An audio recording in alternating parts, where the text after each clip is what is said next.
Welcome to Yester Quickies, a speedy culinary trip back in time. Today we're traveling to 1966 to discover, teriyaki sticks. You're gonna love it. Let's get started.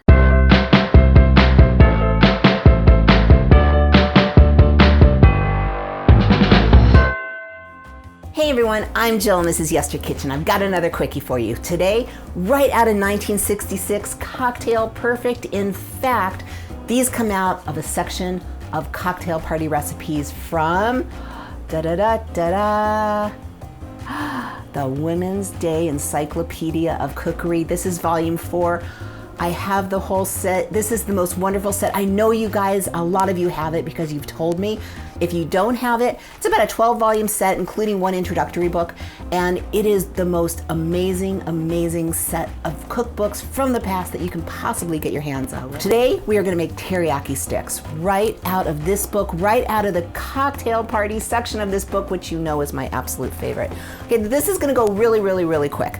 So the first thing we're gonna do is we're gonna make our marinade and we're gonna marinate some meat. So I'm just using a plain, you can use a bowl, whatever you want. I just kind of like to use a larger measuring cup.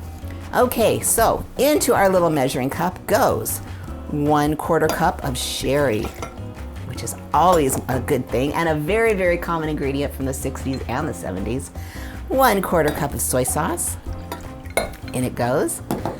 1/4 cup of sugar. It is teriyaki, so we need to have our sweetness. 1.5 cloves of garlic chopped. And 2 teaspoons of really finely chopped ginger. You can use a little more if you want. Actually, I think I've got a little more than 2, so I'm just gonna go a little bit light on that. And then we're just gonna stir that up because you want your sugar to dissolve. So let's go. And that looks about right. See, that's it, no problem. Now, we're gonna get this out of the way and we're gonna bring in top sirloin steak. Now what I did, I have 2 pounds here, and what I did was I cut it very thin into strips, just like that. Now all you're gonna do is pour your beautiful, beautiful, beautiful marinade right over. I just wanna make sure, I'm just looking on the bottom to make sure that sugar actually is dissolved. You really want it dissolved in your liquid before you do that, or else it's just gonna settle on the bottom. And I think that looks good. So in we go, and this is why I like to use measuring cups. Boop. And now you just want to mix it. I like to mix it with my impeccably clean hands because I feel like it just gets really into it, kind of like meatloaf, you know? But you can use a fork, you can use a spoon, you can use whatever you want. But look, now when you do this, every single piece is covered and you can kind of push it down into the marinade. This is going to go into your fridge for 1 hour. Maybe every 20 minutes, so just 3 times. You want to come in and just remix it to make sure that the bottom guys get to the top and the top guys get to the bottom and everyone is very well marinated. And then the magic happens. Well, it's kind of happening now, but then the magic happens. So we'll be right back and we will continue on our journey of the 1966 cocktail party. Okay, it has been 1 hour and they look the same, but they're well marinated.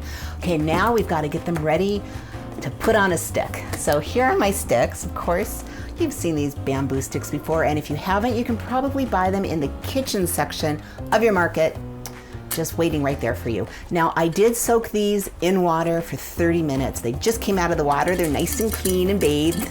The reason you want to do that is because we're going to put these under the broiler, and that way the wood won't burn. And you really don't want to soak them forever because then they will get too waterlogged. So 30 minutes, perfect. So here's what we're going to do. We are going to take 1 stick, 1 piece of meat, and we're gonna do the accordion thing. You know that. Just in and out and back and forth until our meat is securely on the stick. Kind of like that. Look familiar? These are on poo-poo platters in pretty much every Chinese restaurant. And if you're curious about the history of poo-poo platters, I've got it for you. That was such a fun episode. Okay, we're gonna take our little sticks and we're gonna put them right on the tray. It is hanging over. If you wanna cut it, fine. If you don't have to. So what I'm gonna do is I'm gonna finish up this tray and I will be right back. Okay, so I just did 6, but 2 pounds of meat is a lot. You can feed a ton of people, lots of appetizers. By the way, I did decide to break off the sticks because I wanted them to fit, and I have the most amazing serving bowl. Wait till you see it. Okay, we are gonna broil these guys. So I've got my oven on broil, and we're gonna do it 2 to 3 minutes on one side, flip them over, 2 to 3 minutes on the other side, and we'll be right back with some, amazing 1966 cocktail party appetizers. Okay, they're out, but before I show you, I wanted to show you a close-up of my beautiful, beautiful, beautiful serving bowl. How Polynesian is this? This would work great to serve your appetizers, and if you don't believe me, ta-da, there they are. Yeah, my stick's burned, but they didn't catch on fire, so that was good. So here they are. Look at that. Are they gorgeous? Now here's the thing with these guys.